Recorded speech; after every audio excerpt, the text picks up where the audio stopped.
6월 23일 수요일 아침 해경공주TV입니다. 오늘의 부동산 뉴스는 디지털 타임스의 문정부 3년 새 아파트값 52% 폭등, 내 집 마련 31년 더 늦춰줘 라는 기사 알아보겠습니다.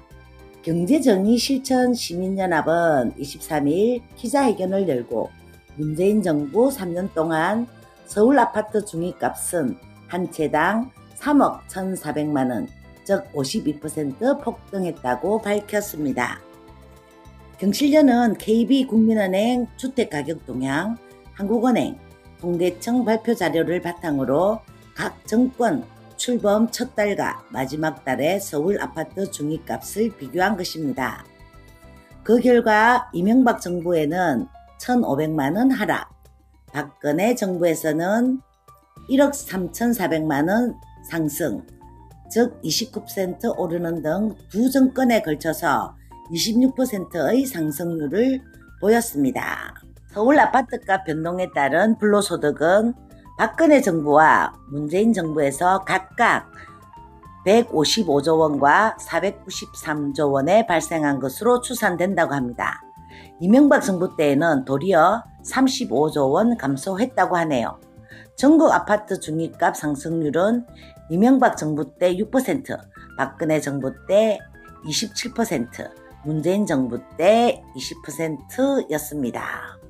각 정권 때 최저임금으로 중위 가격의 서울 아파트를 구매하는 데 걸리는 시간을 따져보면 정권 말 기준 이명박 정부와 박근혜 정부에서는 각각 38년과 37년이 걸렸지만 문재인 정부에서는 과거 정부 때보다 더 길어진 43년이 소요되었다고 합니다.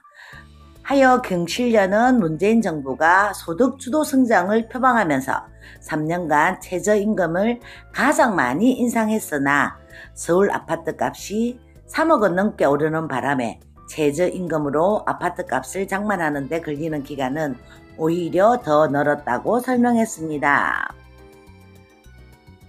문 정부에서는 서민을 위한 주거 안정 정책을 지향하고 있습니다.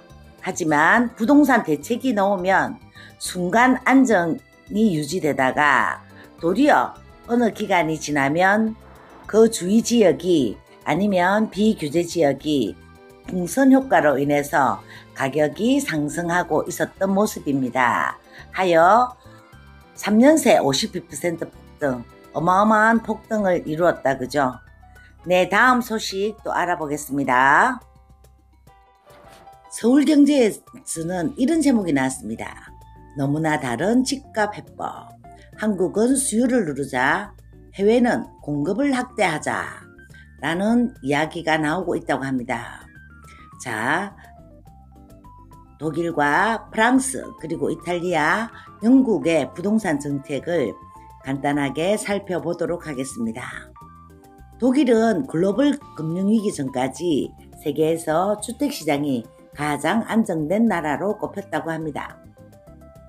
하지만 지난 10년간 7대 도시의 주택가격이 118.4% 오르고 임대료가 57% 상승하는 등 주택시장이 불안한 상황이라고 합니다.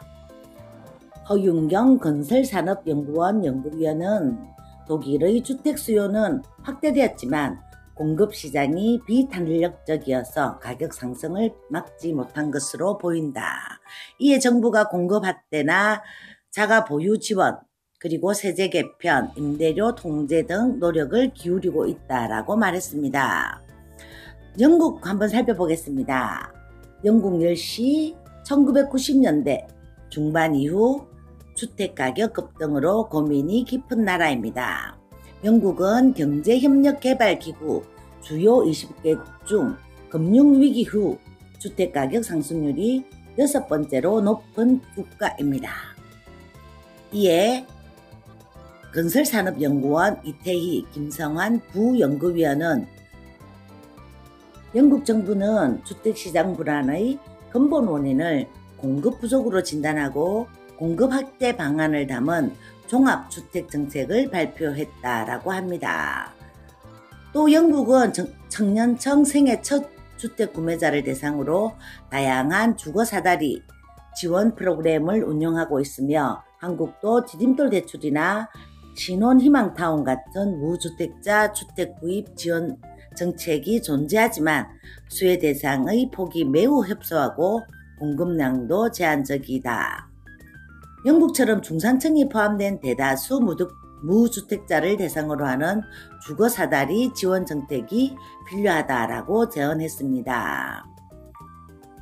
호주에서도 2017년 주택가격이 급등하자 용적률 상한과 대출 규제를 통한 공급 확대, 수요 억제책을 동시에 쓰고 있는 것으로 나타났습니다.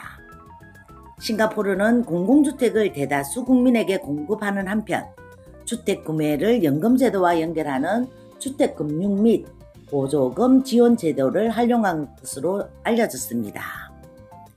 네, 이렇게 싱가포르, 호주, 그리고 영국, 독일에 대한 주택 정책을 봤습니다. 부동산 정책이 너무 많이 나오다 보니까 정말 시장에서도 너무 힘듭니다. 규제보다는 공급 확대로 인한 집값 안정 한번 기대해 봤으면 좋겠습니다. 오늘도 감사합니다.